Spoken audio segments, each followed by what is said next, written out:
दोस्तों, एक ऐसा समय था जब एक शख्स की आवाज इतनी बुलंदियों को छुआ जिससे एक साहित्य मूवमेंट को जन्म मिला। कैसे एक इंसान अपने समय के रीति रिवाजों को जो हमेशा नकारता था, वो शख्स आगे चल के हिस्टोरिक फिगर बन जाता है। ये इंसान जिसने गुजराती साहित्य में नए रंग भरे, नए फॉर्म इंट्रोड्यूस किए और एक नए युग का आगाज किया। दोस्तों, मैं बात कर रहा हूँ नर्मदा शंकर लाल शंकर दवे जी की, जिन्हें नर्मद नाम से भी जाना जाता है। दोस्तों, नर्मद जी का जन्म 24 अगस्त 1833 को सूरत में हुआ था। 1837 में जब उनका पूरा घर आग में जल गया तो उनके परिवार को दोबारा घर को बनाने में बहुत मुश्किल हुई और इसी वजह से शायद उनके अंदर एक स्ट्रॉन्ग कैरेक्टर ने जन्म लिया। नर्मद की स्कूलिंग भी अलग अलग सिटीज में हुई। सूरत और बॉम्बे से उन्होंने अपना एजुकेशन स्कूल और कॉलेज कंप्लीट किया, पर फाइनेंशियल प्रेशर, पर्सनल स्ट्रगल के कारण उन्हें पढ़ाई छोड़नी पड़ी। नर्मद ने अपने करियर की शुरुआत गुजराती और इंग्लिश के टीचर के रूप में की, लेकिन कुदरत को कुछ और ही मंजूर था। बहुत जल्द उन्होंने अपना पहला न्यूज़लेटर ज्ञान सागर लॉन्च किया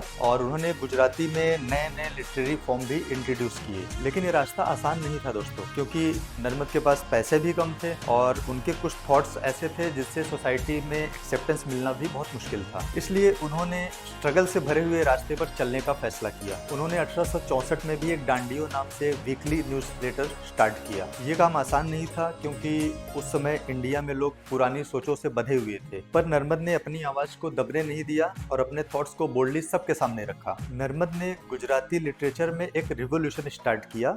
मारी हकीकत नाम से उनकी पहली ऑटोबायोग्राफी उन्होंने लिखी। नर्मद की जो ऑटोबायोग्राफी थी वो अपने समय से काफी आगे थी। नर्मद ने पोएट्री, प्लेस और ऐसे के जरिए सोशल इशू के बारे में लिखना शुरू किया, जो अपने समय में काफी बड़ा स्टेप था। उनका लिखा हुआ जय जय गरवी गुजरात, ये गुजरात के गौरव और गुजरात की यूनिटी को दिखाता है और ये आज के समय में गुजरात का स्टेट एंथम भी है। नर्मद ने गुजरात में गुजराती लोगों को ये एंथम देके एक तरीके से गुजरात पे गर्व करने का एक नया तरीका दिया। नर्मद एक राइटर नहीं थे, बल्कि वो एक रिफॉर्मर भी थे। उन्होंने सोसाइटी के कुछ रिजिड टैबूज को ओपनली चैलेंज किया। एक समय पर जब विडो रीमैरिज पर काफी अपोजिशन थी, तब नर्मद ने खुद जाके एक विडो से शादी की, showing his courage and commitment for social change. एक ऐसी बात थी जो कि उस टाइम सोसाइटी के लिए एक बहुत बड़ा इश्यू था। इस एक्शन के जरिए उन्होंने सबको दिखाया कि सोसाइटी की वेल बीइंग कितनी जरूरी है। उनके लिखे गए शब्द हमेशा से ही लोगों के दिलों में एक